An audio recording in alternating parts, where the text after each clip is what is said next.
has been acting as a hidden barrier to faster migration into the cities. Still, many of these migrants have one foot in the countryside. They still retain links to their place of household registration, which is where their benefits are. In other words, if they get sick, many of them still go back to the countryside for treatment. It's where their children are allowed free schooling, and the children of migrants in cities often find it very difficult to get access to education in urban areas. And this has been restraining China from reaping the full benefits of urbanization. And what is all this doing to the environment? It can't be a very green process, can it? It hasn't been. The urban sprawl hasn't helped. As more people move into the cities, obviously China's energy demands are growing, and most of China's energy demands are met by coal. That's remained roughly constant for several years at around 70% of China's total energy consumption. That means that China, as an emitter of carbon dioxide, is now far surpassing developed countries. In 2006, it overtook America as the world's biggest emitter of carbon dioxide, and that process will continue. And what about politically? In other countries, of course, urbanization has really empowered the new middle class, but China is a one-party state. Is that happening in China at all? It has been, and I think one of the most fascinating things about China's urbanization, and what makes it perhaps different from what we've seen in other countries, has been the growth not only very rapidly of a middle class, but also very rapidly of an underclass, of this migrant population in the cities, which is still marginalized to the extent that it can't enjoy the full benefits of urban life in terms of healthcare and education and housing and so on. And so a huge gulf has emerged between these two very large and very new groups of people, between the middle class and this underclass. And this, I think, is potentially destabilizing in China. James Miles of The Economist. And his special report about China's urban growth, Building the Dream, is in this week's edition of the newspaper and online at economist.com, where you can also hear more Economist Radio. And that's the Tuesday edition of FSN Reports. I'm Kevin McAleese in Washington, alongside producer Simon Marks and Rebecca Foster on the Bulletin Desk. For everyone with feature story news everywhere, have a great evening. Goodbye.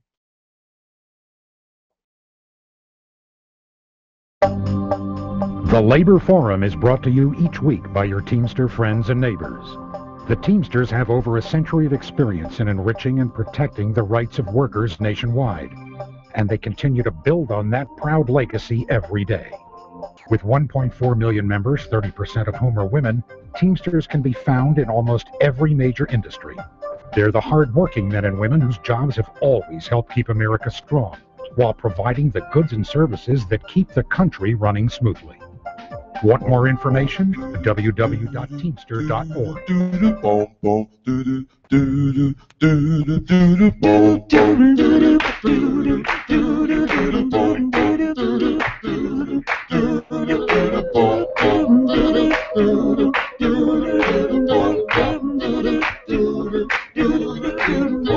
We plant the food, we drive the cab, we load the ship, we run the lab, we build the bridges, we fly the plane, we do the work. This is our day, we do the work. We do the work. We do the work. This is our day. Welcome. You are listening to the Labor Forum here on WRFG 89.3 FM in Atlanta. My name is Diane Mathewitz, and I want to welcome all of you who are listening on your radio, on your computer, on your mobile device, and especially those of you who are watching on the Labor Forum YouTube channel. We want to welcome all of you and bring you into this program where we talk about the issues impacting workers on every program. I have to say, though, I have some interesting and good news. I think the Labor Forum will be moving to a longer time, 1 hour, and starting on Monday, May 5. So May 5th, tune in at 4 o'clock for the first edition of the hour-long Labor Forum. There'll be some other schedule changes here at WRFG, but the one that impacts this show is the move on Monday, May 5th, to 1 hour from 4 to 5 o'clock. As you know, the opinions that are expressed on this program may not necessarily be those of the Board of Directors, staff, or volunteers here at WRFG. But the Labor Forum is an essential part of the mission of this station, which is to give voice to those that are disregarded, lied about, and disrespected on corporate media. We have a full studio and a full number of people on the telephone. We are actually going to have 5 members of the Amalgamated Transit Union speak to us about the ongoing struggle with Greyhound. You know, those people leave the drive-in to us, Greyhound. Well, they are leaving lots of things out for the workers who make it possible for them to reap billions of dollars and millions of dollars over the years. So first I want to welcome on the telephone and calling in from California, we have the president of ATU 1700, Jimmy McCoy. Hello. Hello. Well, hi. Thanks for joining us from across the country. International Vice President Bruce Hamilton is also on the phone. Hi, this is Bruce. Thank you. And Sammie Howard, who is actually the regional vice president here in the Atlanta area. Hi, Sammie. Hi, Diane, and thank you for having us. You're so welcome. And in the studio, we have 2 shop stewards with ATU, and we have Robert Pengel. Hi, Diane. Thank you for having us. And Richard Cloud. So now these are a lot of voices for everybody to try to figure out who's who. But I'll try to direct a question to somebody by their name so that you'll know who's speaking.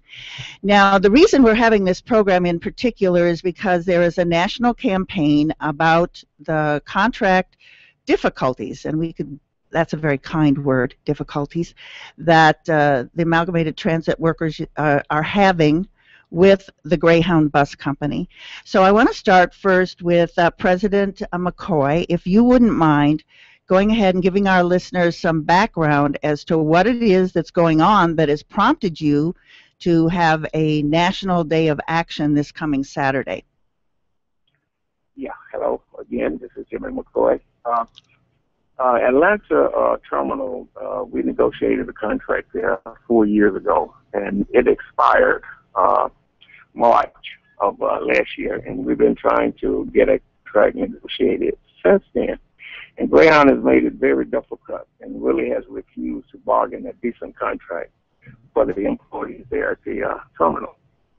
And the terminal workers are the least respected and less paid in the industry of Greyhound. And what we're trying to do is get a living wage for the employees and throughout the country is what we really want. And Greyhound has really refused to bargain a decent wage for the employees. And these employees are the ones that take care of the passengers. The luggage, the food service, the loading and unloading the buses. And they are the ones that keep the people moving. And they are the ones that feed Greyhound. But Greyhound is biting their hands. Really, they are really refusing to give them a decent wage. And that's where we are now. Can I ask if you have a range of what kind of pay we're talking about? When I was speaking with the brothers here in the studio beforehand, they told me that many times the terminal workers are just part-time workers. They're kept under 30 hours. And so I was wondering if you knew what the pay scale was for, say, a cafeteria worker or a baggage handler. Well, the lowest paid employees we had poverty wages with these terminal workers, and we got people that have worked for 15 to 20 years that is making less than $10 an hour. That's a crime. Can I get an amen? That is a crime. That is just such a crime. Can I ask you, Greyhound is all across the country, so sometimes there's really kind of big terminals in big cities. Sometimes there's really small ones in small towns. Can you have an estimate of how many terminal workers across the country would be impacted if you could get a national agreement for them? All of them would, and we are talking somewhere in the neighborhood of 1,500. Okay, so 1,500 people across the country would benefit by if Greyhound would just get off the money. Yes. Okay.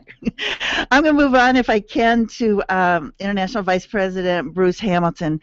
This question, I expect, can be kind of thorny because, I have to say, as somebody who sort of, knows the little catchy jingle about Greyhound and remembers all the commercials that I saw growing up about the smiling Greyhound bus driver and all like that.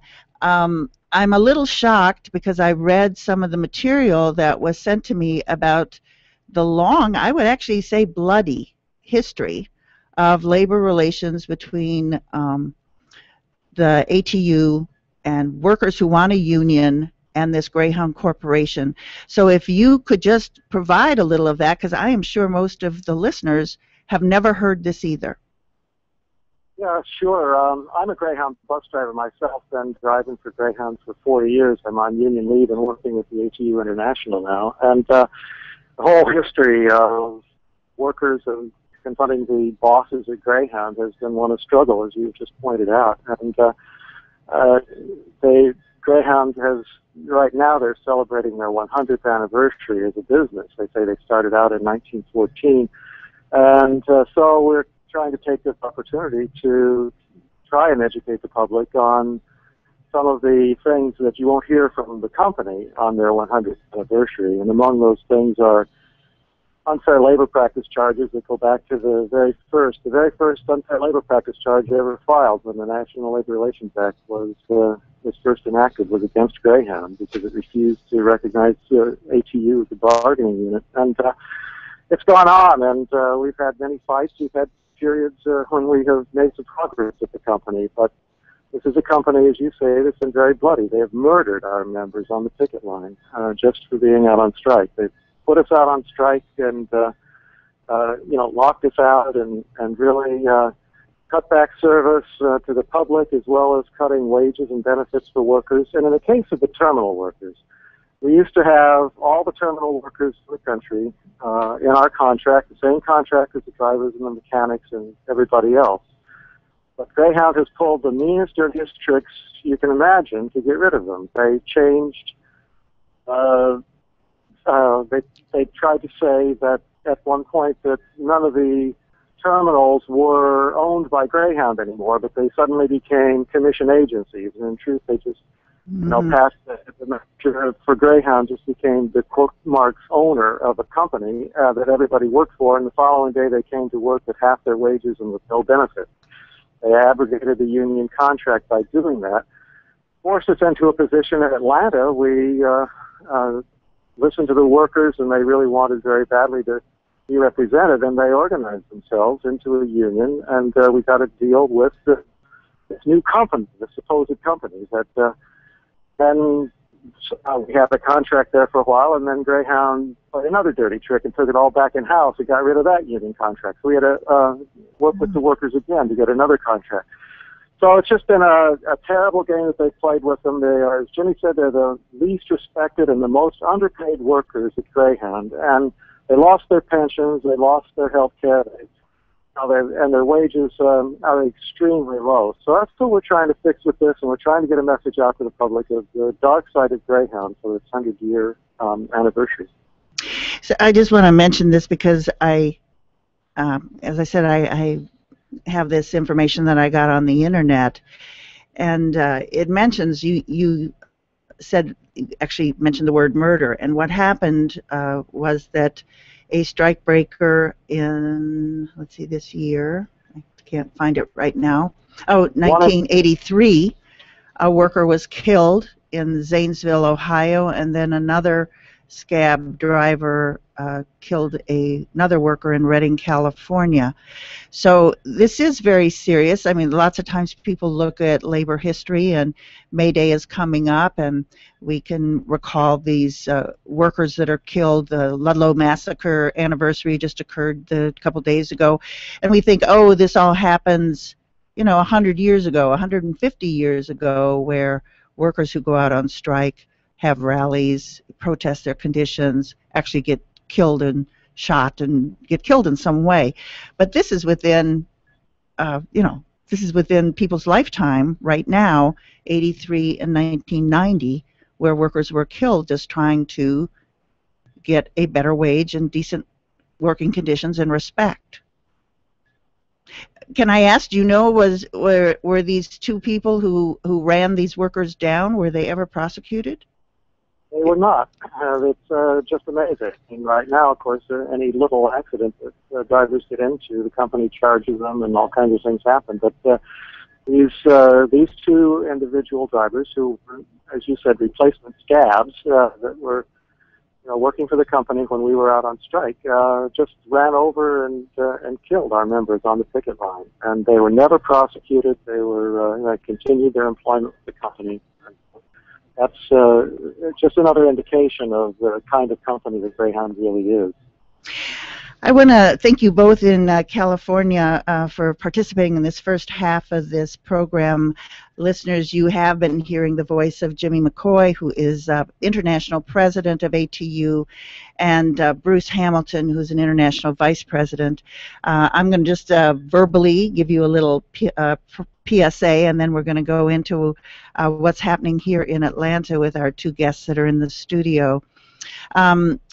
As many people know who listen to WRFG, we play many announcements about progressive activities that are taking place, and many of them highlight issues that the media, the rest of the media, corporate media, just pays no attention to. And one of those issues is the role of Georgia in the research, development, manufacture, and testing of killer drones. Now, we're talking about those robotic pieces of warfare that the U.S. has been using in Afghanistan, Pakistan, Yemen, and Somalia, where literally hundreds and hundreds of civilians have been killed by a missile that just, comes out of the air, totally unbeknownst to them, totally innocent people. And it turns out that Georgia Tech is a center for the development of the next stage of killer drones, which will be autonomous drones, meaning no person is even involved in the decision-making to drop the bomb or drop the missile. And it also turns out that Fort Benning is a place where they are testing these autonomous drones. It is also the location of the School of the Americas, where for more than 2 decades there has been protest about the training of Latin American soldiers who go back and commit coups, massacres, torture labor leaders, disappear students and peasants, etc. So there is a march that's going to start at Fort Benning this coming Saturday at noon at the gates of Fort Benning in Columbus. It is called the Right to Peace Walk. People will walk from Fort Benning to here in Atlanta with a concluding rally on Saturday, May 3rd at noon at the King grave site, and then a march to Georgia Tech.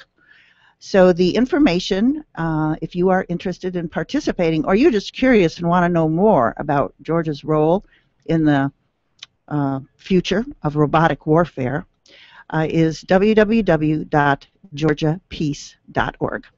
And now we're back with our guests who are here from the Amalgamated Transit Union. I've had a great conversation with Robert and Richard here before the program began. We have a bus driver and a mechanic sitting here. That's always good to have, right, as your friends. And we're going to talk to them about what it is that's happening in Atlanta this coming Saturday. So who wants to take that question? I'll go ahead and answer that.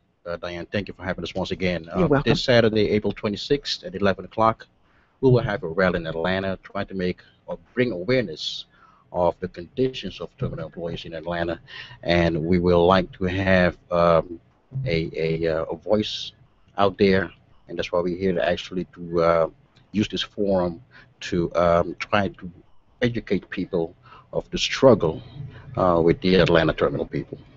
Now, for anybody who's not familiar, the Greyhound terminal is right across from the Atlanta jail. Not exactly. Oh, kind of. But we have another better landmark, which is Magic City. No, but I think one of the things is that I have to say, I think it's a very small terminal. I think that I don't understand why Greyhound has such a small place. It doesn't seem, lots of times you see lots of passengers outside because there's not enough seats inside and stuff like that. So that's why I referenced it, because lots of times you see people standing around because they got no place to go. So again, the time and location? It's downtown Atlanta, 232 Forsyth Street. And then it's right across. Everybody know where Magic City is. If you mention Magic City, they know where it is. Oh, not everybody knows it. But it's some people know that. They know where the MARTA station is. It's close to the MARTA station. Yeah. The Garnett MARTA station. That's correct. Yeah. All right. So I'm sorry again. The times were 11 to 1. 11 to 1 this coming Saturday. So if those of you who feel, wow, I really need to do something to show that I'm with low-wage workers and that I'm wanting Greyhound to do right, you have that opportunity to come on out. Now, so what exactly is going to happen? Is this, are you passing out flyers? Are you having a rally? Is there going to be speakers? Well, we're having a rally, passing out flyers to educate the public about what's going on inside of Greyhound Terminal. Greyhound Terminal, as you said, was small. It's actually 14 trailers pieced together, and it was put there during the Olympics in Atlanta. But our purpose this weekend, this Saturday, is to inform the public, and we're asking for support. So if you can, all those who are able, come out and support the terminal workers and Greyhound employees, the Amalgamated Transit Union. Now, I asked again before the program starts. Obviously, this is going on across the country. That's correct, gentlemen, in California? This is going to happen at terminals all across the country? Absolutely. And both in Los Angeles, but also in Chicago, Cleveland, New York City, Washington, D.C., various places here. Okay, so obviously the hope is that by having lots of visibility, because most Greyhound terminals are in downtown areas of major cities, the obvious hope is that this is going to cause Greyhound to fly right. I guess that's the right thing for a bus company. In other words, to perk up their ears and see what needs to be done. I want to ask what comes next after Saturday. Is there something else that you've got in mind that we should alert people to, or should we just stay tuned? Yes, I'm glad you asked that, Diane, because we do have other actions that are planned. We even have planned an even T-shirt day.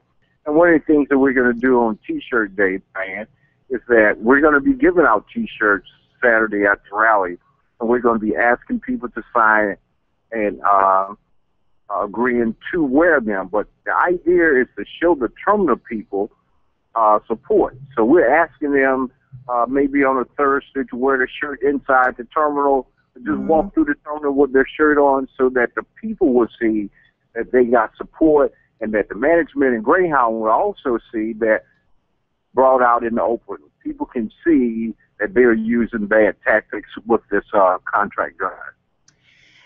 Well, I have to say, okay, that's a cool idea. I think one of the things that is often, it is true, I think one of the big efforts that bosses do everywhere is to try to always make a worker feel as though, one, they don't have any power, and two, it's their problem.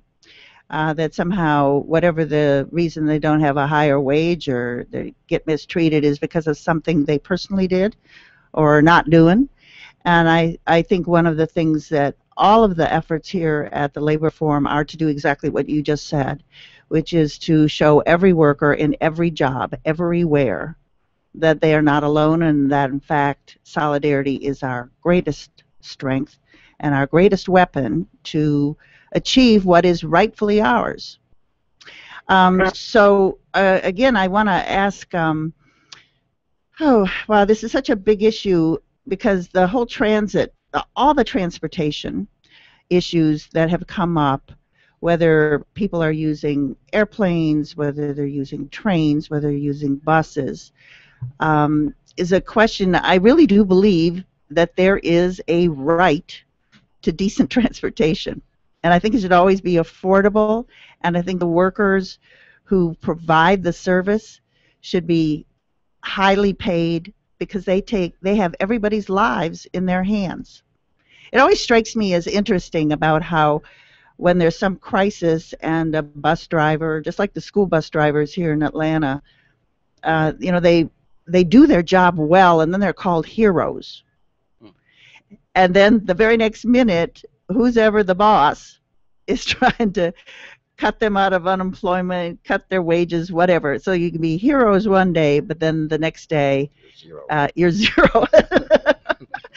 I didn't think of that. That was so. I want to offer all of you an opportunity to, if you choose, to comment on what I just said about how the workers at Greyhound, how that is the situation, or something comparable to that about why you think it's so important that all workers pull together. Well, I'll jump in. This is Bruce again. I couldn't agree with you more. You said it absolutely perfectly, and certainly everybody in Local 1700 and the Amalgamated Transit Union definitely agrees that transportation should be a human right, the very best and most convenient, highest quality of transportation is certainly within the means of the richest country in the history of the universe. And we need to be doing everything we can to make a transportation policy that allows people to get around easily and without clogging the roads, polluting the atmosphere, in a way that takes away stretch rather than adds to it. All that stuff is possible, and we support the struggles, of course, with the bus drivers you spoke of, and with, and certainly with our brothers in Local 732 are having a very difficult time right now with MARTA. Mm-hmm. So, Absolutely. I said it the best, though, and I'll let others jump in. Did either of you here in the studio want to comment on it for a minute or two? Well, Diane, I think what I call it is the company has a Walmart syndrome. It's like they think the terminal employees are just expendable. It's like they may as well put a apply within sign on the counter, and all the passengers or customers come in and apply for a job, and the supervisor standing there asking the current employees, "Is there a problem?" So they are intimidated. They are a small number. That's why they're segregated. They're not a part of our national contract. They have their own little local contract. So if we can get them in our contract, in the national contract, and there's a bigger voice. That's right. So the thing that we're trying to do is get the company and the public to know and understand that the Amalgamated Transit Union will not stand or accept the mistreatment of our fellow workers. Here, here. That's right. To actually continue on with what my brother Richard said, with the Walmart scenario, is basically that Greyhound is rolling back their own wages. We have people here in Atlanta that can even raise their family with the money they make right now. So this Saturday, April 26th, we want to bring awareness and show the public that Greyhound bites the hand that feeds it. Sammie, I wanted to ask you, in California, if you have the information for any listener who would like to get further information, so whether that's a website, Facebook, email, telephone number, etc. If you've got that information, please do give it now. Yes. I'd like invite everyone to email their support to us at reg2@atu1700.org. Once again, that's reg2@atu1700.org. at ATU1700.org. And any and all support to us that you send would be greatly, greatly appreciated, because more voices, there's strength in numbers, Diane. Absolutely. That's always been the power of workers. And it's important, again, that if you have an opportunity, if you're not at Fort Benning this Saturday with the Walk for Peace, then please do make that effort to show your support and solidarity with the terminal workers who work at the Greyhound bus terminals across the country, and in particular here in Atlanta, by going to the Atlanta terminal. They're across from the Garnett Station on Forsyth Street from 11 to 1. We wish all of you in the Amalgamated Transit Workers Union the best of success in bringing Greyhound to heel. How about that one for a... That's right. I just Well, thought that's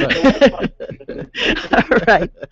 All right. Again, thank you, Jimmy, Bruce, and Sammy out in California, Richard and Robert here in the studio.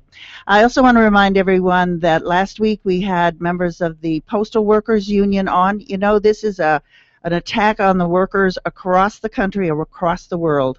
And so there's some place you can go to show your solidarity almost at any moment. Tomorrow, Thursday, from 12 until 2, it's at the Staples store up in Buckhead. This is all about the post office trying to put post offices in Staples stores, close down our post offices in your neighborhood and mine, put them in a Staples store, and have low-wage Staples workers do that work. So if you think that's outrageous, please do make your way to the Buckhead Staples store tomorrow, Thursday, from noon until 2.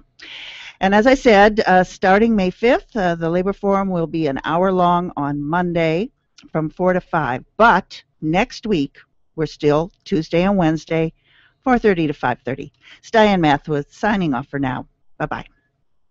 We will not bow down to racism. Yeah. We will not bow down to injustice. We